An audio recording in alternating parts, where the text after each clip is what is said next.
Well, good afternoon here in Seattle, and good morning to our colleagues in Seoul. My name is Michael Wills. I'm the Executive Vice President at the National Bureau of Asian Research here in our Seattle office. It's wonderful to welcome you in person to this event, and actually great to be doing events in person again after 2 years of the virtual sessions. We're here today to talk about technology cooperation, specifically with the goal of achieving net zero. This has long been an issue that we have worked on in NBR's Energy and Environment Program.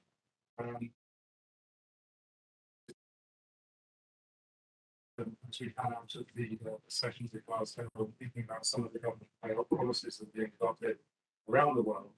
And so precisely this area of energy, climate, and economy, as we think about energy transitions, is the topic that we'll focus on. We're very grateful for the Korea Foundation, which financially supported the projects that this effort has led to. And I'm going to just introduce very quickly our keynote speaker. Before I do that, I'd like to thank my colleagues on NBR's energy security team. So Audrey, Ashley Johnson, Tom Lutkin, Nika Sindelar, Yura Adita, Marcel and Ahmed together on our session today. But I'd like to introduce our keynote speaker who will give us some welcome remarks, and that's Dr. Chung Byung-hee. Dr. Chung is the president of the Green Technology Center in Korea. And his work there is a government-affiliated research institution that's nested under the Ministry of Science and ICT. He's also the chair of Korea's Presidential Committee on Climate Change, and so he's very well plugged into the Korean government's efforts to achieve net zero. Prior to joining the Green Technology Center, Dr. Chung served as the director of Korea's Institute of Science and Technology, Research and Planning Coordination Division. And he holds PhD from Carnegie Mellon University and undergraduate degrees from Seoul National University. He will speak for a few minutes and give us some welcome remarks. And then I'm going to turn to my colleague, Claire Gillespie. Claire is senior advisor at NBR. She will join our panelists on stage here for a moderated discussion. And with that, Dr. Chung, I'm going to turn it over to you. Okay, thank you very much, moderator, for your kind introduction. And I'm also grateful to the host of this webinar for inviting me as a keynote speaker.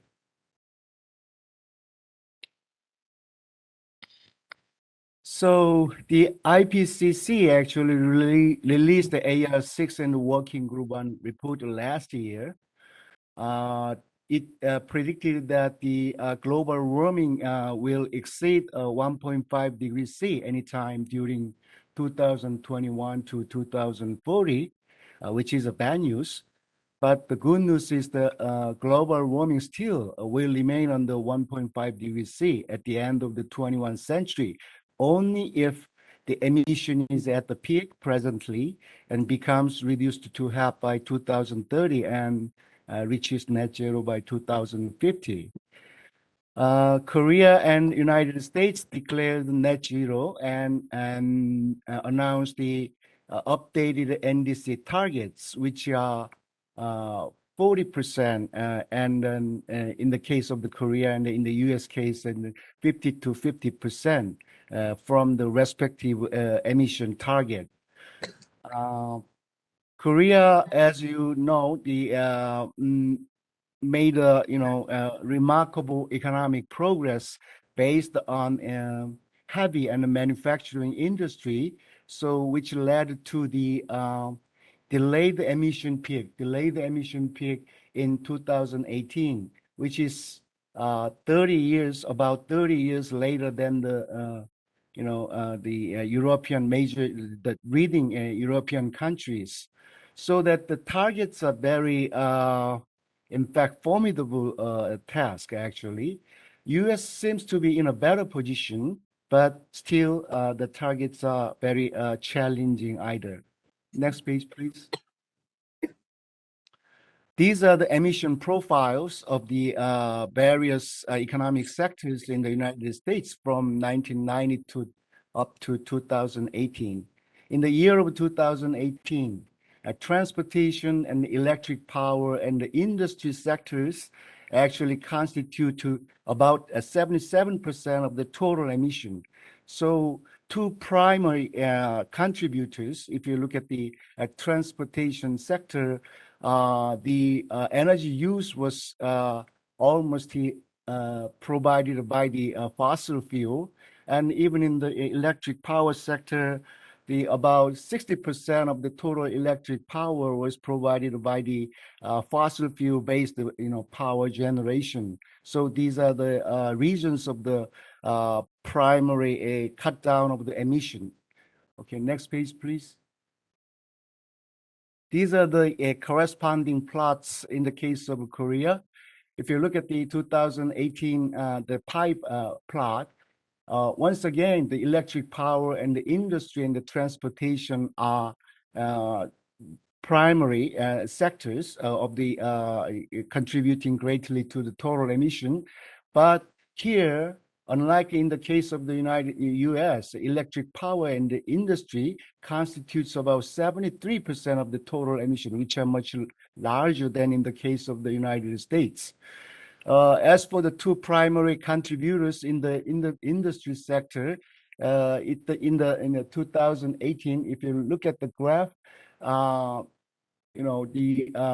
most of the final energy source actually was provided by the fossil fuel, which is about 87% in the 2018, and for the electric power sector, fossil fuel also provides the about 60% of the total power generation. So these are the two primary regions of major cut down of the emission. So next, please.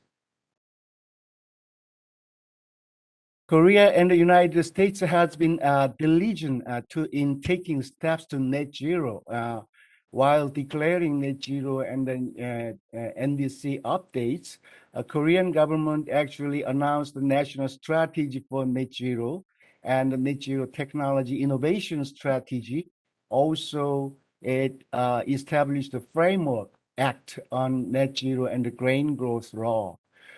In the case of the United States, after rejoining Paris Agreement, the United States placed the climate crisis at the center of United States foreign policy and the national security. And it moved forward to launch an American innovation effort, also announced several plans for clean transportation.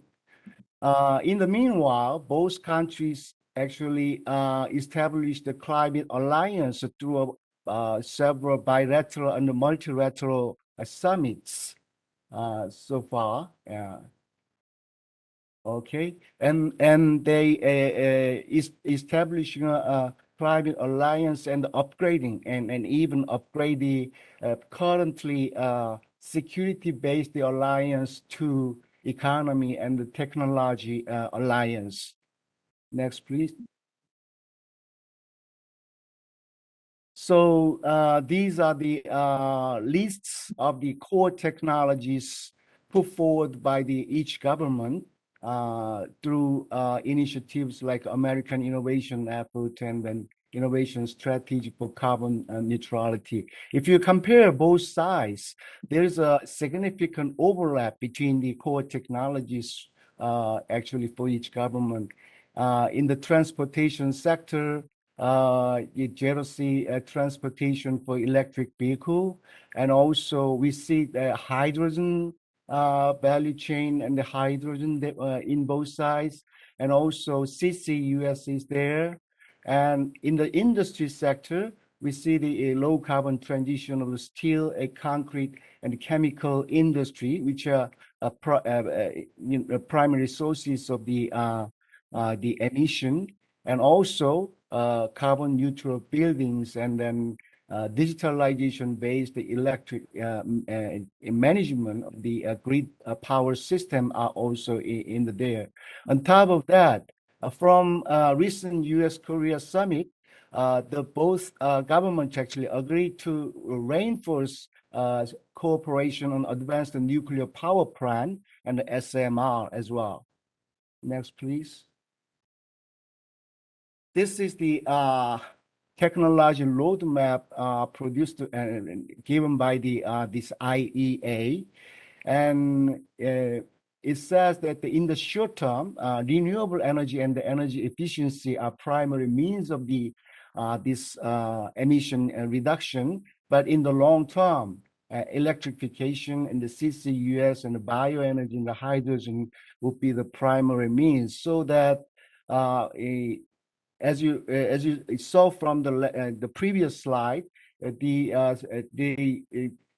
core technologies selected by the both government actually quite consistent with the technology roadmap here, except for the nuclear power and SMR. So next, please.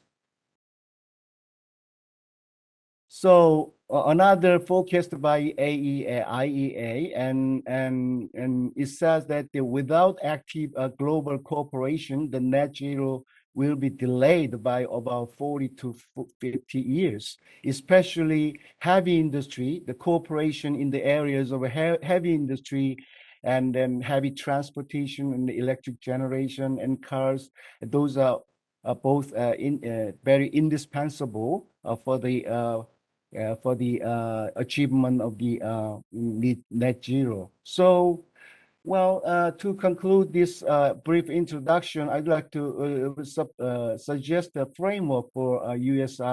Korea cooperation.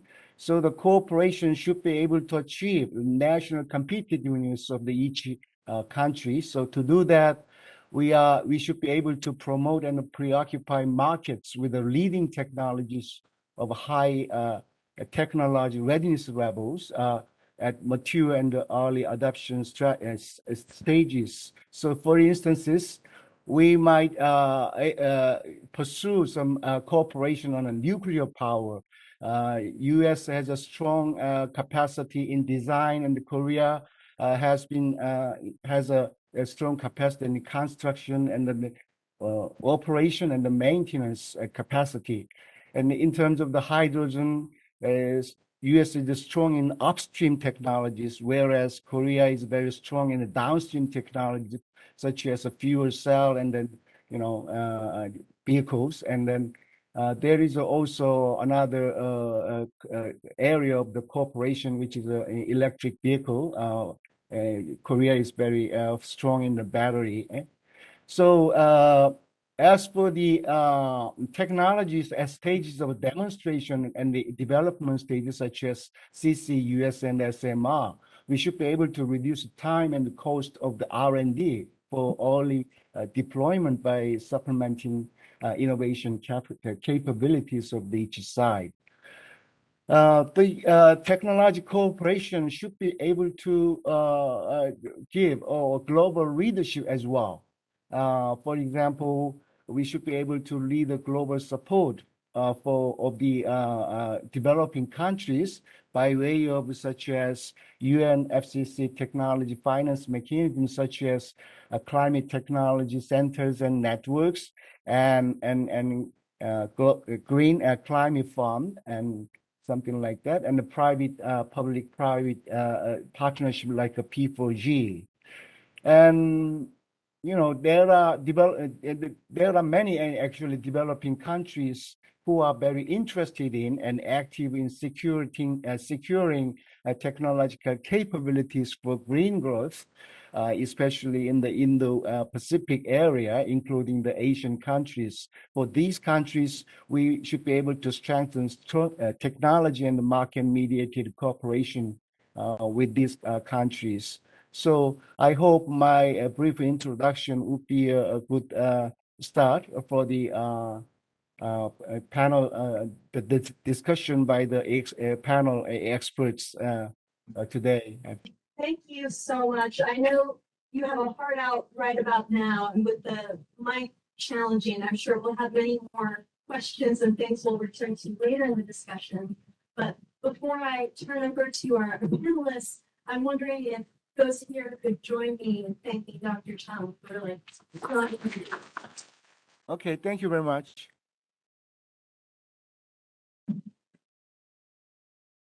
Thank you, everyone. And as Dr. Chung so elegantly put, I think when you look at both the United States and South Korean net zero strategies, it's very clear that there are a number of areas of overlap, a number of areas that we can work together, share competitive strengths or complementary ones. And also, frankly, there's a lot that we can do together in what is relatively a brief time. We try to take this big topic of clean tech cooperation and break it down a little bit more. It occurs to me that there are two kind of broad categories that you might think about for these technologies. The one are some of these core technologies that we envision as fueling this specific energy future. Things like nuclear energy, hydrogen, that directly serve as some of those inputs that will have immediate impacts on how clean and how fast this energy transition is.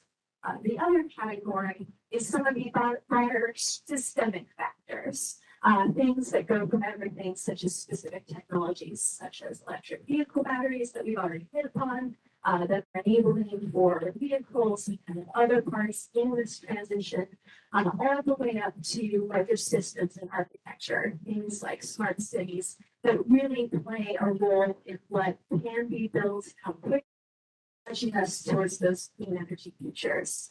I'm really thrilled today both in person and online to lead us in this discussion.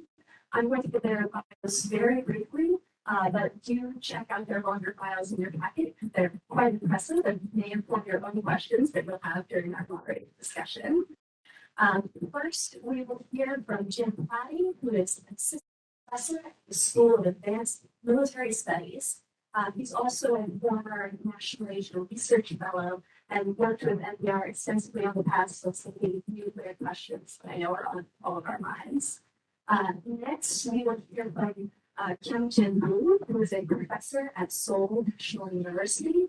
He also serves as South Korea's official delegate to the Energy Research Institute Network. Following him, we'll hear from Dr. Sung Hyun, who is director of the Global Development Partnership Center at Korea Research Institute for Human Settlements. They are also the Smart Master Planner for Sejong City, one of the country's pilot anomalies. We'll hear from Dr. June Park, who is a 2021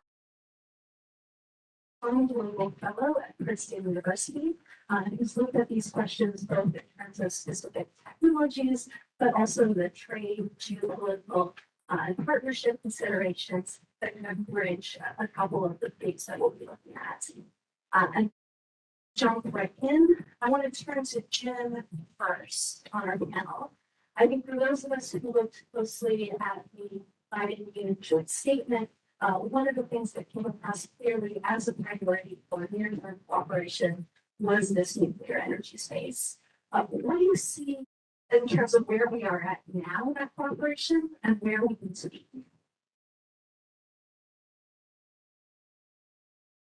Okay, thank you, Clara, for having me back. It's always a pleasure to work with y'all there, and really excited to engage with everyone, both NBR and new colleagues here in Korea and elsewhere in the United States. And I would like to say greetings from Kansas, where I'm calling in from, specifically Fort Leavenworth in the Kansas City area. And I am a U.S. government employee, so I should start by saying that these are my own opinions, don't represent the opinions of the United States Army, Department of Defense, or any other government agency. So this is all my fault.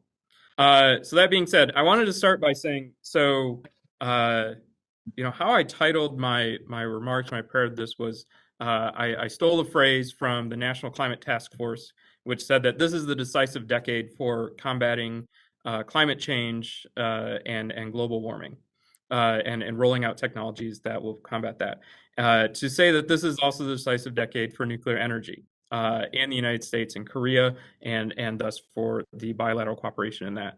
And I say that because energy transitions, so if we're transitioning away from fossil fuels to non-carbon emitting generation technologies, those transitions take decades. And so if we're going to decarbonize by 2050, we need to get, by the end of this decade, sort of these technologies, that transition sort of set in place so that it can be implemented throughout the next couple decades.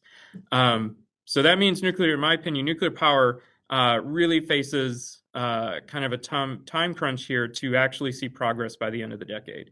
And I'm sure that most people here know nuclear energy has had some rough times lately in both the U.S. and Korea. The U.S., we've struggled to build nuclear reactors for the last several decades, and Korea is sort of just emerging from a government that had a nuclear phase-out policy. So I think to sort of get past some of this negativity and also keep nuclear in the conversation on decarbonization, it needs to see actual progress. And I'm specifically meaning new reactors need to be built by the end of the decade and operating to demonstrate the technology as something that is not just a twilight, but is actually going to be part of a net zero future. And that being said, I do think there are 3 points that I would say that can give us some reason for optimism. First is the election of Yoon Suk-yeol, who said he opposed the nuclear phase-out and his administration would review that policy. Second is Russia's invasion of Ukraine. There's a few bright spots in war, but there might be some opportunity to come out of that. And this increasing urgency to decarbonize. I think Dr. Jung set that up well about the urgency for this. So with those 3 reasons for optimism, I then lay out 3 areas where I think there's prospects for cooperation or need for cooperation. Dr. Jung also already mentioned my first one, advanced SMR cooperation, which has already seen some cooperation with construction contracts and investment from companies like Doosan, Samsung, SK, looking at SMRs by U.S. designed SMRs. So that sort of cooperation, further that. And there are a couple SMR sites selected in the U.S. In Wyoming and Idaho. I think the Yoon administration would do well if it could try and do the same thing in Korea. I know that's a difficult domestic political issue, but set that as a goal to set a site for an SMR in Korea.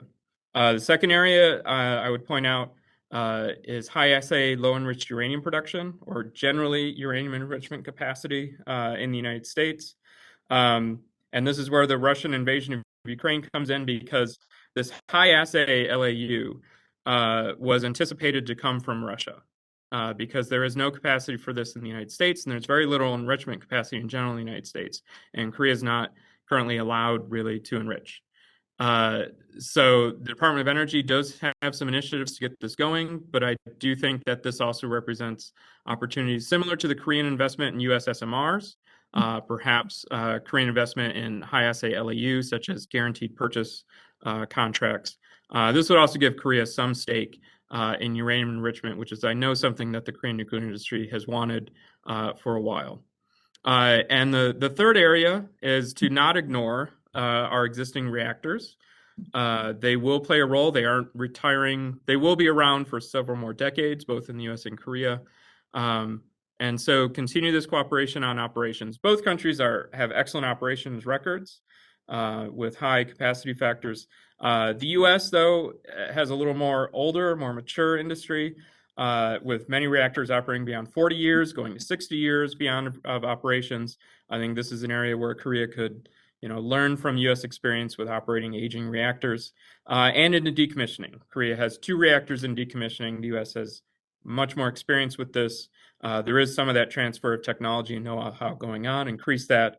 Related to this, though, is legal requirements and I think social acceptance requirements to deal with the spent fuel at decommissioned reactors. I know there was a 10-year joint fuel cycle study between the U.S. and Korea that concluded last year.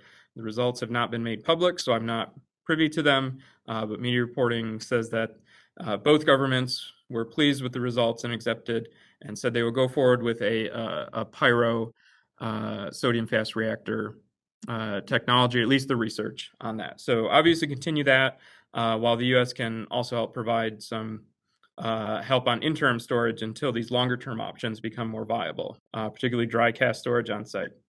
So those are the 3 areas I would highlight that really need to see some progress over the next 5 to 7 years here. And I would conclude with saying that bilateral cooperation is necessary and can help with a lot of these problems. But there are a lot of domestic issues that need to be solved, such as on siting, particularly new reactors or on spent fuel facilities. So there can be information exchange on that, but there are still a lot of tricky issues to be solved or addressed here in the nuclear industry. And I will end it there and look forward to the discussion and questions. I'm going to turn very quickly to our next panelist, but before I do, I wanted to follow up on the uranium enrichment question in particular, because you mentioned, if I heard correctly, both the U.S. and South Korea as not having domestic capacity in place for reliance on Russia. How much is this a potential bottleneck, or when does it become a problem? And you said kind of there's this near-term need for action on that. What does that timeline look like? Yeah, so to be clear, South Korea has no enrichment capacity, and that is mostly due to the 123 cooperation agreement between the United States and South Korea. So that would have to be changed in order for South Korea to develop, or South Korea would just have to break the agreement.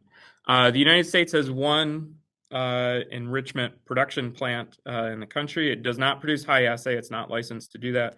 High assay is 5 to 20% enriched uranium. It would have to change its license in order to do that, which would take some time to submit that through the Nuclear Regulatory Commission.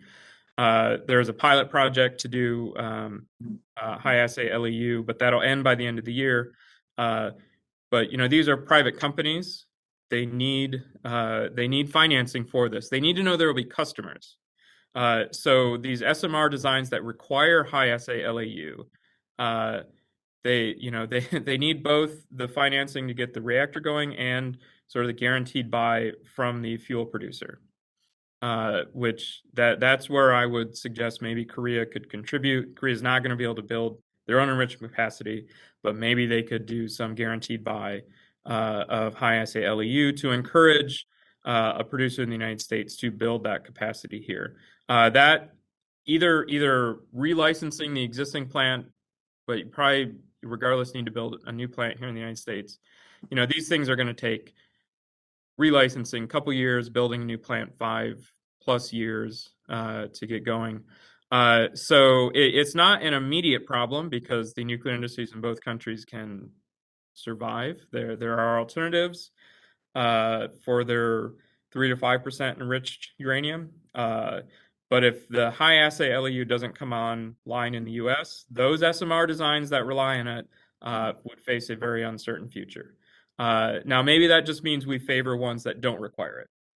I think TerraPower and NuScale, I don't think either of them require it. But there are some that don't require it. Many do, though, because they're smaller, so you try to make the fuel more compact. But you've got to get over these financing issues, right? No private company is going to build if you don't think there's a customer for it. Oh, absolutely. And I think we're definitely going to come back both in the discussion and maybe even our next presentation on some of the financing and cost questions. Because I think we're talking about nuclear as being technology that's already relatively mature, and there's been a lot of enthusiasm on one of the emerging ones that we've heard strong endorsement on in U.S. cooperation is hydrogen energy in particular. As something that has implications not only in the power sector, but across transportation, and maybe even industrial areas. So, Jim, I want to thank you for those comments and actually ask Dr. Boo if you might come up to the mic. I think that would be easiest, and we'll try to move it after. Yeah. Over there, I can try to bring it to you. Let's see. I'd like to hear from you is kind of similar of where we're at in hydrogen, where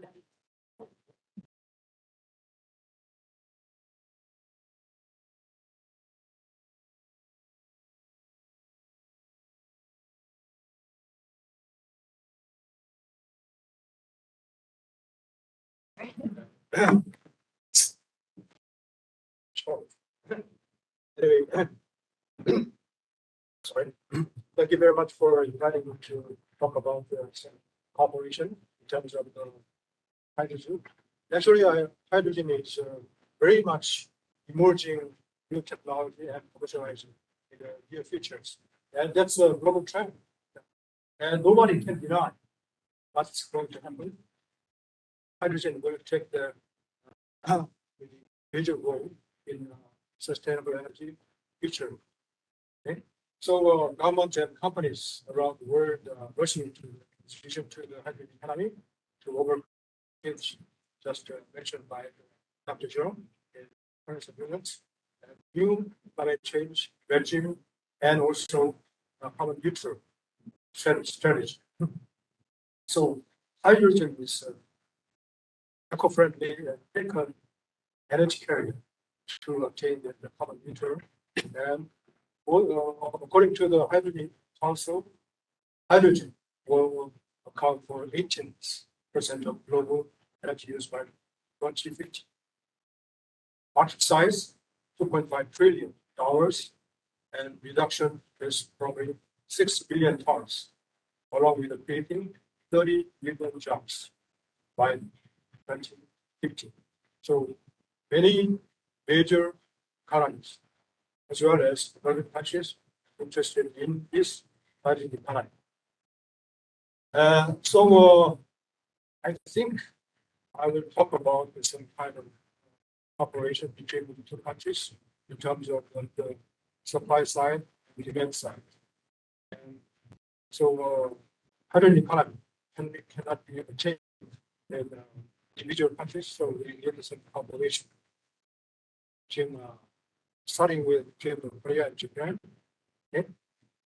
And in terms of the United States, there's many roadmaps established, like the roadmap to the United States hydrogen economy and hydrogen at scale initiatives, and also one goal, right, for hydrogen industrial hubs focus countries, United States, and it creates probably 8 billion federal budgets, okay, from 2020 to 26, and also other things, other beneficial, so very great in 10 years, and also United States established an energy growth shops initiative. Among them, recently it creates hydrogen shops, and hydrogen shops maybe creates lots of technological development as well as the commercialization and industrialization of the market too. And also hydrogen in United States, H2 USA, like H2 Korea. So similar way to approach the hydrogen economy. Also, it depends on it's a kind of a private public partnership to implement hydrogen policy, and some kind of initiative by the California Fuel Cell Corporation in state level. For the hydrogen initiatives in the public Korea, recently, both governments, they and replaced by the union governments, and also they both are focused on the hydrogen economy. In these governments, they developed the hydrogen economy vitalization roadmap, and also hydrogen economy standardization strategy roadmap, and hydrogen technology development roadmaps, and future automobile industry development strategy. Okay? And hydrogen demonstration city promotion strategy, along with the hydrogen economy promotion and the hydrogen safety management, which is the first of its kind globally.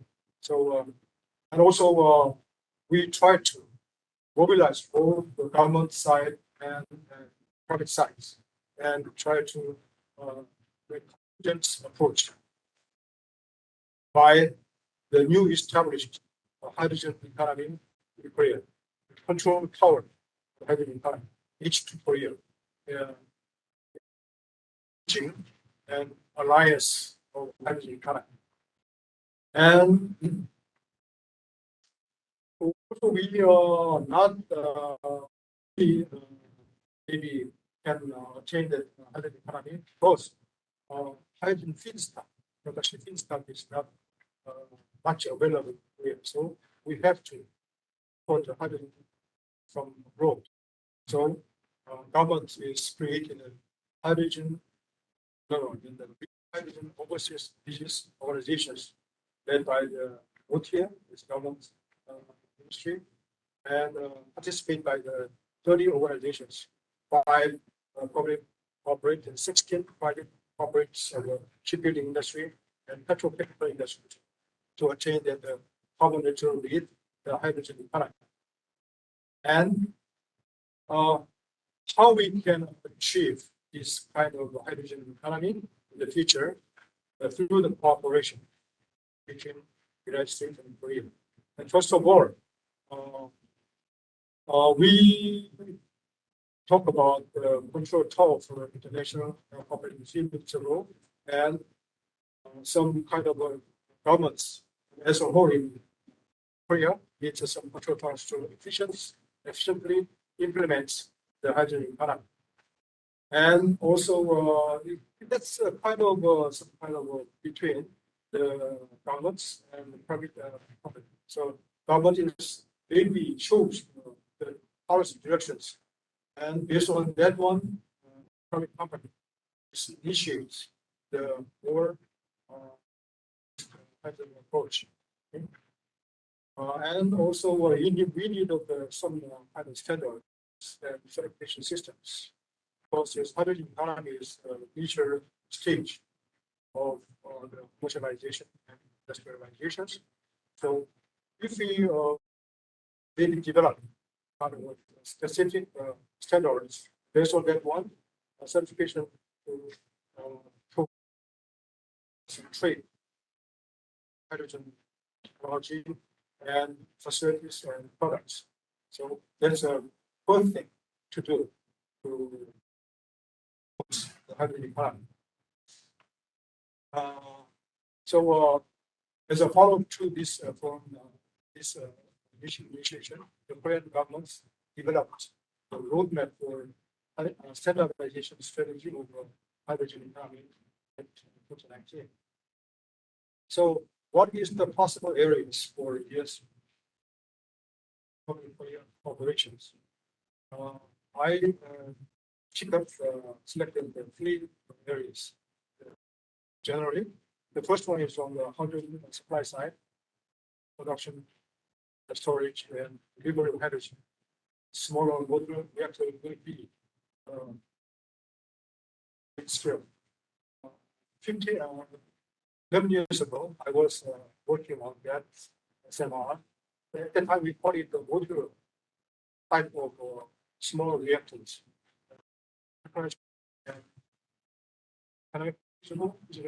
So we checked on that one.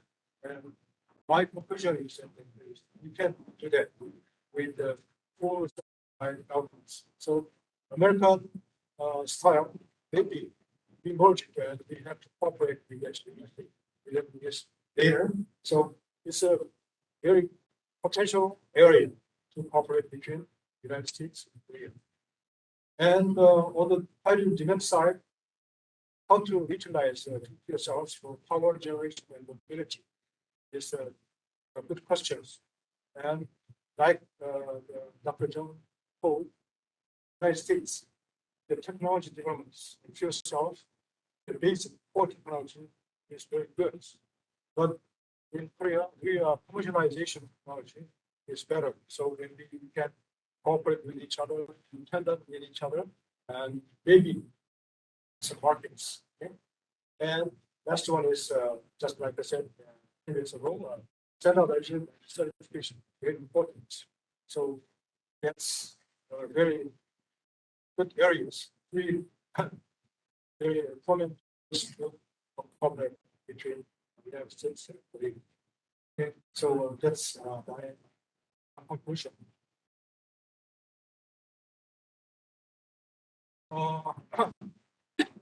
Let me conclude. So the hydrogen economy is coming. So have to change that one in the most efficient way through the international cooperation, particularly between the United States to meet the world markets. So most of the promising area for cooperation is optional in the upstream other is SMR and also other small modular type and very high temperature reactor. Through that one, you can purchase hydrogen at a very low price, high volume. So create the huge markets. So hydrogen mobility and power generation based on fuel cells downstream has a great potential of population, creating a business model, the global market. Hydrogen mobility, hydrogen cars, efficient vehicles, and hydrogen charging stations. I'm talking about some infrastructure, supply chain, and demand chains. So power generation sectors, fuel cells, as an option for distributed scalable combined heat and power (CHP) opens a promising future cooperation for profitable investment. But the matter is standardization and certification of system. Hydrogen and fuel cells technology can be a good opportunity for bilateral collaboration to preemptively dominate the hydrogen global markets. Thank you very much.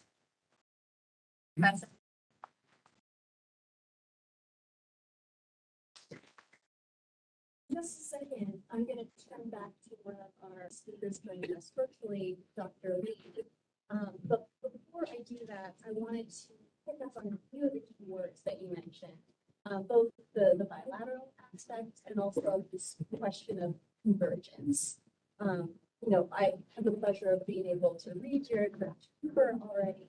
And one thing that struck me was that while the government of South Korea has been active in hydrogen for a number of years, on the U.S. side, government engagement has been relatively more recent, and the hydrogen economy development has been largely led by the private sector.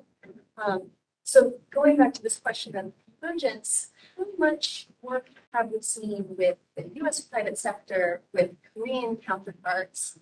How closely aligned are they on their thinking of some of the areas that you potentially teed up for progress needs to be made? Start with this kind of private side, the cooperation between the two countries. The 2000 mentioned already mentioned, and conglomerate starting to invest in the hydrogen economy, maybe joined by the Samsung, and also in the United States and the hydrogen first energy, and along with that the Canadian side, personal technology going together, and probably so far some private side cooperation is going to be a approach to attain the hydrogen economy. That is supported by the governments, both sides, the United States and Korea. And in the state side, California is very much interested in initiating the hydrogen economy. And they also some like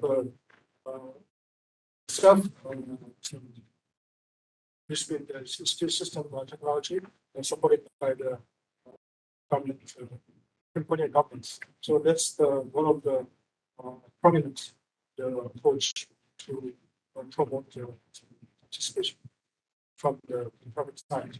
So I think with some government side support, like the financial support or some kind of initiatives or policy initiatives, and based on that one, probably the private sectors will continue to implement some hydrogen economy, the technology development, commercialization, and industrializations. So both cases is very good so far. So maybe in the future, let the private sectors do the jobs, and maybe common side support. There is some big pictures, some policy directions, okay? And provide some market size will be like that. If the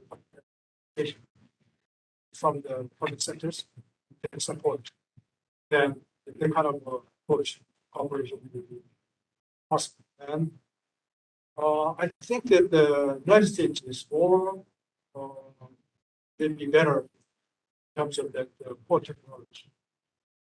Korea, like I said before, commercial regulations, part, and then get it together with includes big markets.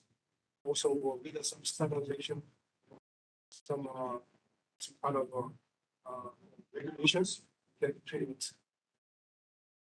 the global markets. And I'm so glad that you brought up both the private sector, but also thinking about government in terms of sub-national leadership as well. Because I think that's such a nice lead into our next speaker, Dr. Lee, as well. I know you've been looking very closely at some of these questions about cities, both areas for U.S. and South Korean leadership, but also specifically in the context of smart cities, where we need to be thinking more creatively about concepts, learning from others as well. I'd love to hear more about what you're seeing in this smart city space. So let me start my comments. Okay. So thank you for giving me a chance to introduce some recent project for conceptualizing the so-called eco smart city in Korea. This is like catching two rabbits at once, because eco means environmental friendly. Smart city is economical terminology, which is utilizing the fourth revolutionary technology like ICBM, internet, cloud, and big data and mobile for promoting economy and enhancing the citizens' life. But in these days, we are thinking these two contradictory concepts can be merged into one harmonious project if we can organize the technologies for the pursuit of carbon neutral ultimate goals. So I propose some key performance index KPI system for checking how much each smart city service application can contribute to the reducing the CO2 and energy self-sufficiency, finally achieving the net zero society. So we are thinking this kind of new criteria for smart city service prioritization will facilitate the achievement net zero society. In addition to this, I propose two-step smart city service development strategies that can be called as from 6C free to 6S full. What is this? I think if people really want to be happy in the city life, first thing we need to do is to get rid of the unhappy situation, which can be represented by 6C, CO2, casualty, congestion, crime, contagion like COVID-19, and complain. So usually citizens who want to be happy are overwhelmed by these 6C if they exist in the city life. So I'd like to say if we can live without, make it free, these 6 C's, then we are ready to be happy. And then we can concentrate all our efforts to provide the 6S full society by smart city service, which are sustainability, solidity, santé, like healthy, and smartness, safety, and satisfaction, which will help people being happy. For the successful implementation of these eco smart city, we need to make some kind of hierarchy of goal system. So we need to provide high position, like a carbon neutral and healthy life. And we need to include some inclusive service and pursuing both software style and hardware style project like a green building construction. And we have established some governance for the citizens' participation from the initiating stage of the project. Of course, the cooperation between U.S. and South Korea for achieving these eco smart city project I think it will be very, very crucial for the successful realization in both countries. As you know, Korea got a very good idea from US during the last several decades when we tried to pursue some innovative project like intelligent transport system and smart city. For example, Korea have had some benchmarking project like a smart city challenge program from US and ITS system architecture development for the compatible and interoperable system. So US and Korean cities have some similarities with the aspect of carbon footprints. Comparing to the Western Europe cities, which have shown very good exemplary and successful project for the carbon neutral city like Zurich, Switzerland, US and Korea can collaborate to develop our own style of eco-smart city altogether. I think the most critical point for the successful eco-smart city project is to harmonize between the top-down approach and the bottom-up approach. As far as I know, Korea and US government are very good at the public-driven style of project so far. In addition to this, we have to focus a little bit more focus on the bottom-up style, bottom-up approach from startup raising and the citizens' participation, which we can learn a lot from the European cities. So I would like to say this roundtable webinar can be a good starting point for the future cooperation between US and Korea in this very promising area of eco-smart city development. And I hope to build a little bit more concrete, fundamental consensus with this webinar. Okay, so thank you so much. Thank you for your kind attention. Oh, thank you for those great remarks. If I can ask one question, and can you hear me okay on this? Mm-hmm.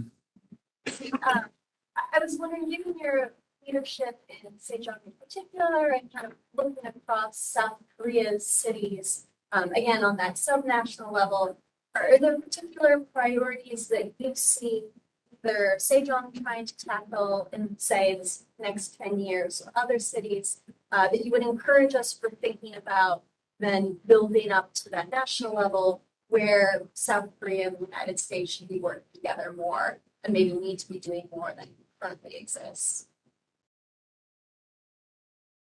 So it's a little bit hard to listen to your comment, question, but anyway, are you talking about the national pilot project for Sejong? Okay, so I'd like to introduce the current project is going on from the central government, Ministry of Land, Infrastructure and Transportation. The first one is a national pilot project to implement the most cutting-edge technology of smart city application. That is the one is for the Busan, and the other is, as you said, in Sejong, where I live, and the new administrative city in the middle of the country for the national balanced development. Okay, so we have designated a 5-1 block for it's kind of like a sandbox for a pilot service, like hydrogen power, and also we have some kind of sharing system of the automobiles for pursuing the carbon neutral.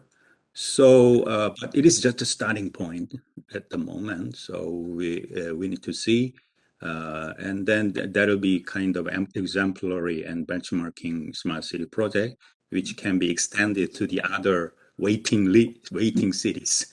So we are looking forward to the successful implementation. Some of these larger systems, we've talked about final projects. One of the things that struck me during Dr. Chung's presentation in particular was the slide of the sectors that are driving CO2 emissions in both the US and South Korea. And for South Korea in particular, how significant that chunk for transportation was. And hydrogen vehicles are part of that conversation. Electric vehicles, I think, are often cited quite extensively as another tool of what helps reduce that system. And another area where both South Korea has demonstrated significant leadership on the underlying batteries, but also maybe more can be done in terms of specific U.S. South Korea collaboration. What do you see as that road?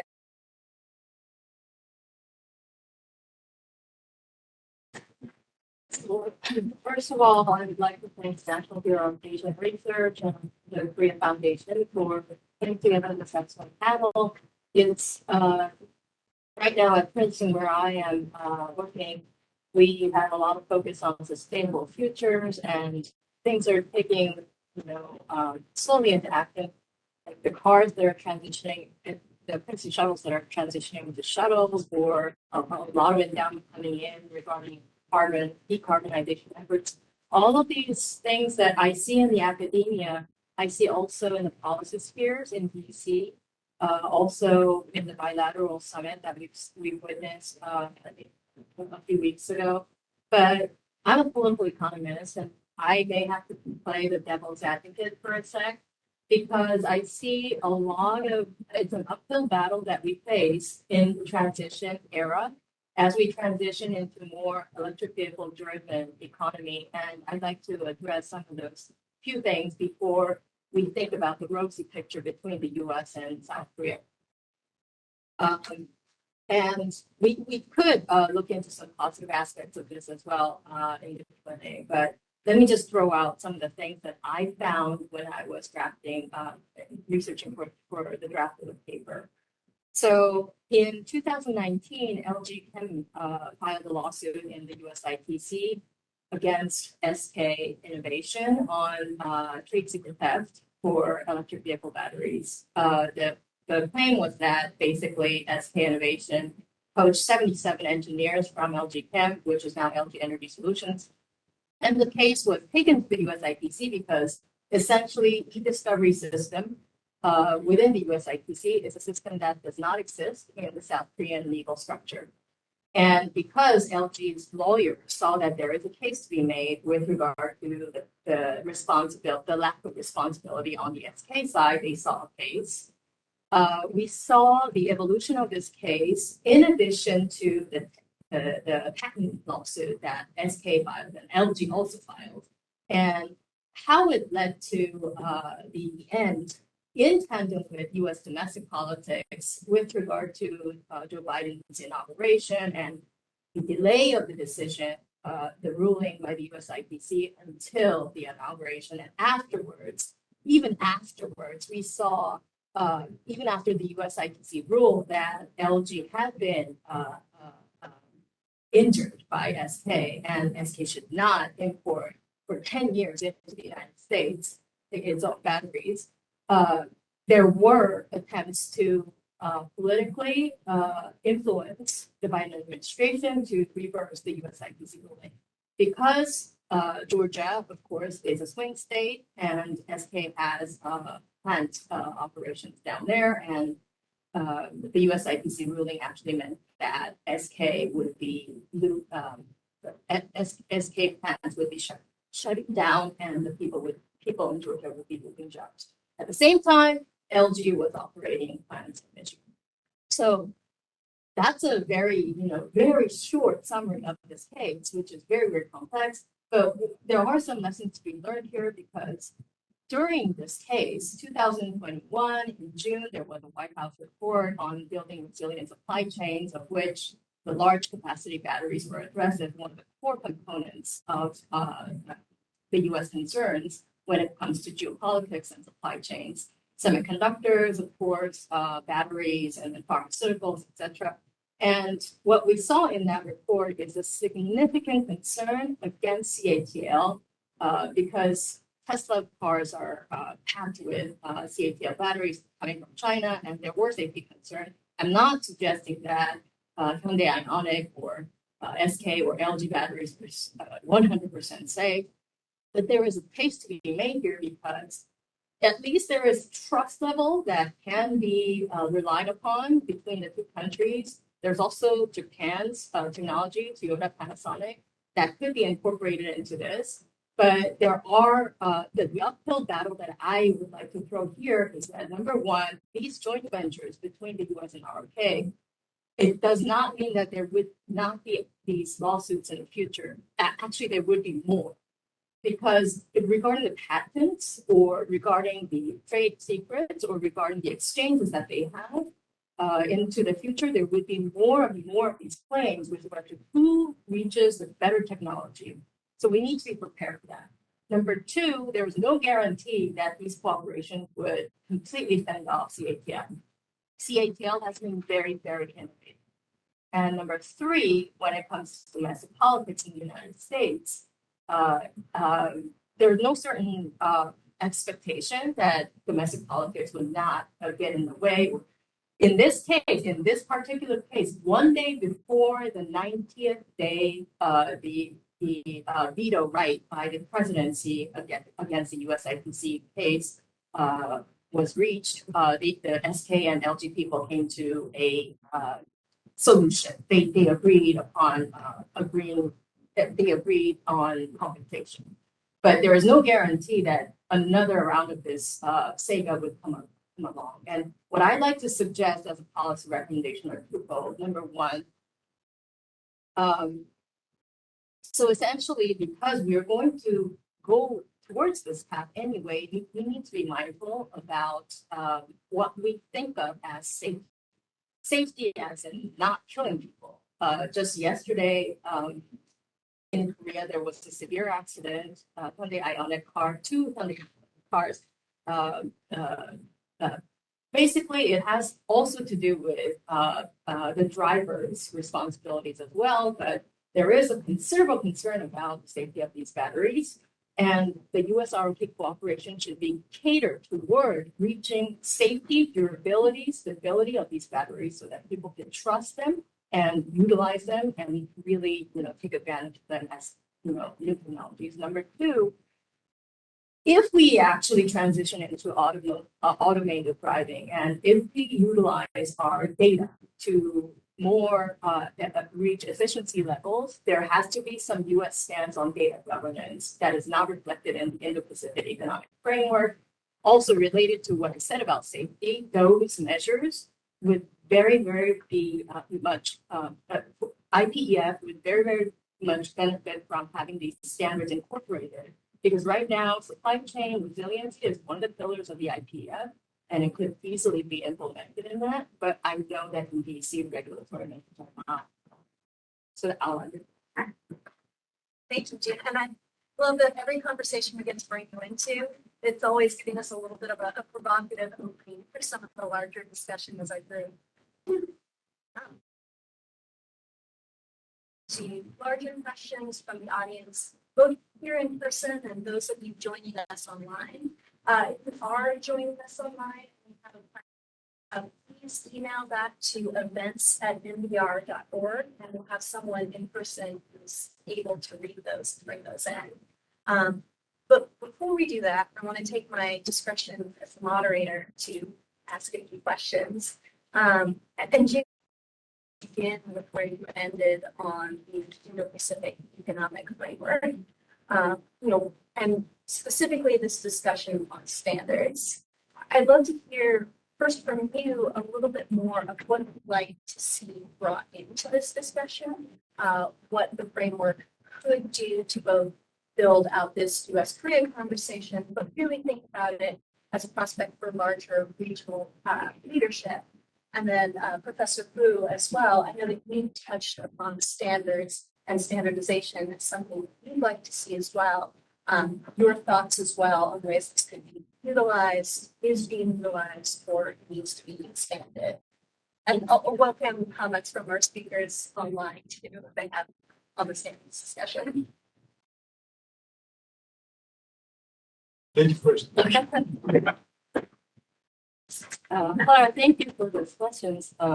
So essentially, the first recommendation that I was alluding to is so if the U.S. and ROK are thinking about collaboration, we need to have engineers, both from the government, regulatory agencies of both sides, ministries, Department of Energy as well, Department of Transportation as well. they need to put their heads together on agreeing with what kind of standards would be very bare minimum in order to be commercialized and put into cars. Right now, it seems as though we are going to be test dummies until we reach that level. But to have a full commercialization, I know that there is this transitional period where risks have to be taken. Just, simply people will have to die a little bit. But given the trust level that the two countries have, I think there could be a little bit of improvement in increasing that safety level, even though there is no 100% guarantee that there could be a 100% safe battery that could be put into our electric vehicles. So that kind of a setup between the two countries, if they could put together committees together with engineers and government stakeholders, plus these producers of Korea and joint ventures. Of course, this would be very difficult given the JV's competition. It's going to be a war zone in the deep sea. All of these companies are setting up lobbying offices to Capitol Hill, and we're not going to be able to see like a full-fledged cooperation. But if that's the case, certain standards will just have to be given for top-down stuff. Governments will have to take care. Actually, I have been involved in international standardization for renewable energies. And they call it ES, not ESS, because it's a standardized term for the electricity storage systems. And IEC, International Electrotechnical Commission, IEC, TC 120 is in charge of this. The Korean representatives in terms of the terminology standardizations. So hydrogen also they have IEC, ISO, TC, ISO and TC 197, and they are working on that standardizations of hydrogen. How to produce, how to utilize the hydrogen, and also fuel cells is given by the IEC and IEC 25, and they're also working on that one. The safety. So standardization is not a regulation, not a mandatory thing. It's a kind of reference systems to follow. If you follow that references, you can create some markets. So it's open to everyone. Standard. If you pay the standardization papers, and so standardization safety is first, like we said, and simplification to create the markets, and some interoperability. So between the companies, if you produce the parts, and you can use the other companies the systems, and also information sharing between the companies and the producers and consumers. So standardization is very important and to create a big market. And other than each government just creates and establishes certification systems. If you not follow the certification system, you cannot produce or sell the products in the market. So in more technology, like the ESS, as well as the hydrogen, very important to lead the develop the standardizations, and maybe can submit those standards through the TC, the relevant TCs, and we can dominate the market, global markets. So very important for that institutions. Other than we can create some mutual certification systems for trades between countries. So developing countries not much interested in that because they are later for the developments, but they will be dominated by the institution by the developed countries in terms of the standardizations. So we have to, they also maybe pay some interest in that area, not to be left behind the global trends. So between the developed countries, and also between the developed countries and developing countries, very important to create the global markets. Great point. And something I wanted to pick up on what you said is this idea that sometimes the standards are a reference, they're certificate, but they're not regulatory specifically. And one of the conversations that we had separately on this is, you know, we're talking about the United States and South Korea. We're specifically talking about two market-based economies. Go back to that framework that Dr. Chung outlined for what cooperation should look like. One of the components is advancing national competitiveness. And the way that South Korea and the United States have done that has a role for government, but it's also very much about this idea of private sector leadership. So the question that I wanted to ask both here, as well as our panelists online, is how do you think about some of that dividing line? What are the areas that, as we look across your respective topics, nuclear, smart cities, hydrogen, vehicles, what are some of those roles that we specifically need governments to fill? But also, maybe even more importantly, that we actually don't want governments to expand. So right now in South Korea, under the Mexican presidency, there's a lot of talk about removing regulations. And perhaps such motivations are sometimes they go on at a faster speed than compared to the United States, because there is still South Korea, admittedly, if you compare China, Japan, South Korea embodies a post-industrialization state, where governments still have this bind with industrial forces. And there is tossing back and forth with regard to their interests. Although government agenda does not 100% align with industry interests all the time.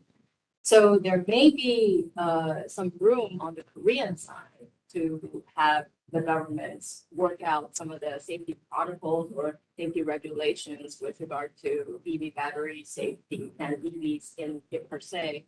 But what we've seen with regard to subsidies, it's more or less been a top-down endeavor, and Tesla has not been happy about South Korea's subsidy practice. So we may not see this kind of collaboration between the U.S. and ROK. We actually don't have a venue to sort these kinds of things out bilaterally because the WTO is now basically paralyzed. So we'll have to see if these government/industry efforts could be in more of a concerted effort within the IPEF. If there is any flesh to this, we need to see it in this resilient supply chain resiliency sort of spectrum. Otherwise, there is no way we could actually do this. Right now, I'm not really positive about this bilateral sort of cooperation in that sense.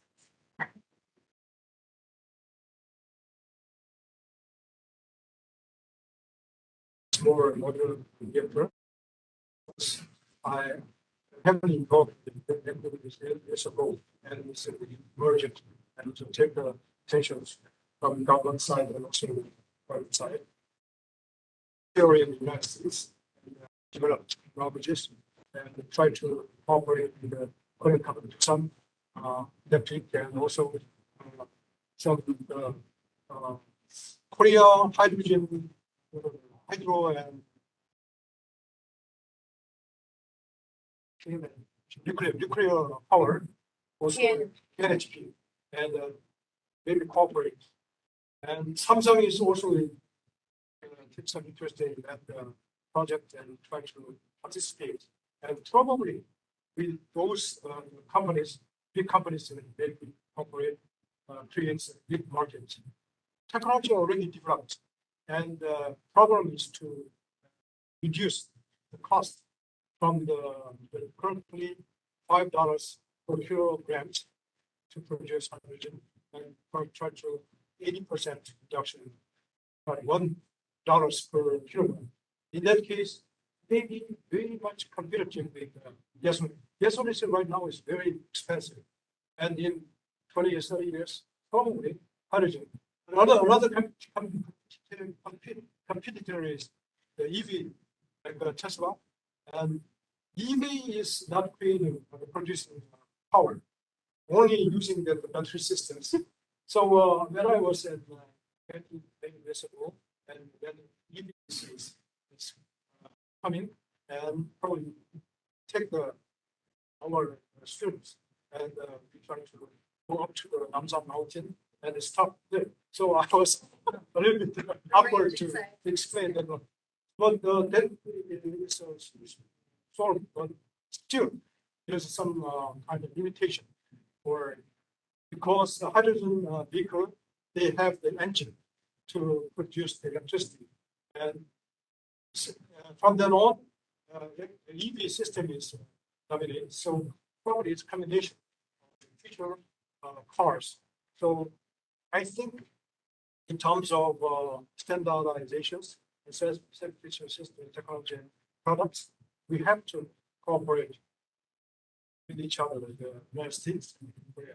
One of them is the SMR, and inside the fuel cell vehicles and the infrastructure for hydrogen from the supply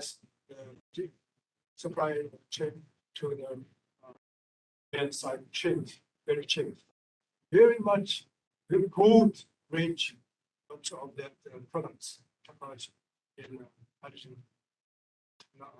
testing. I think we have a comment from our speakers online as well, too. Yeah, I just wanted to jump in on your question there, Claire, if it's okay. Yes? Okay.